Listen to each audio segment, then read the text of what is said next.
I didn't hate getting lean. I hated how I felt before I was lean. I was sitting around 20% body fat, low on energy, low on confidence. I even avoided taking my top off on holidays. And I was always lying to myself, telling myself I was fine and I was happy the way I was. But in reality, I really wasn't. And that's when I realized something. Getting lean doesn't change your life because of the abs. It changes your life because you finally feel like yourself again. And the reason I was stuck for so long wasn't because of the fact that I was lazy. It was just because I was doing the wrong things. So in today's video, I'm gonna break down 3 habits that drop my body fat from 20 all the way down to 10. And no, this isn't just calorie deficit, eat less, move more. These are actual things that made a huge difference. So, habit number 1, I pushed my first meal back as far as possible. What this does is it allows you to eat more food later on in the evening so that you're not starving going to bed, because there's nothing worse than being absolutely starving in bed when you've hit all your calories for the day and you've just got to suck it up. So what you need to do is push your first meal back as far as you can,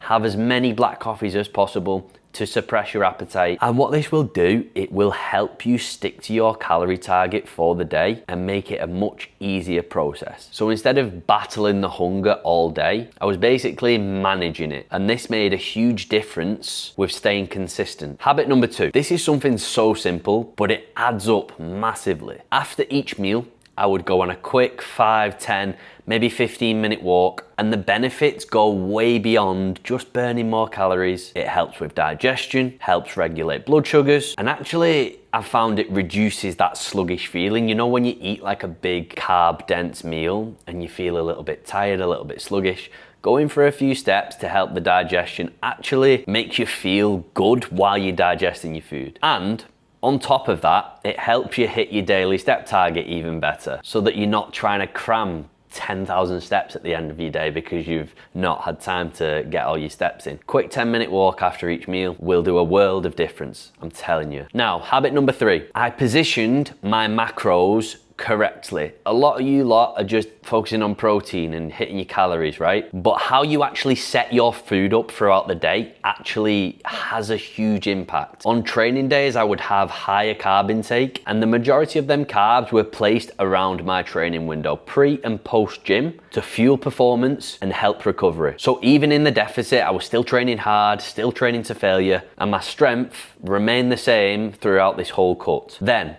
on rest days, I would make sure my carbs were a little bit lower, my calories were a little bit lower, and my fats were much higher. What this does is it helps with hormone function, energy levels, and just feeling better overall on those rest days when you're not in the gym. It's a small tweak, but the whole process was so much easier when my macros was dialed. And honestly, that's it. Nothing crazy, no extremes, just simple habits that made the whole process much easier. Because at the end of the day, getting lean isn't about doing the most. It's about doing the right things consistently for long enough. So set up your habits properly, make it easy for yourself to stick to it, then just execute, and you will 100% get there. And if you found this useful, drop us a like, subscribe, and I'll catch you in the next one.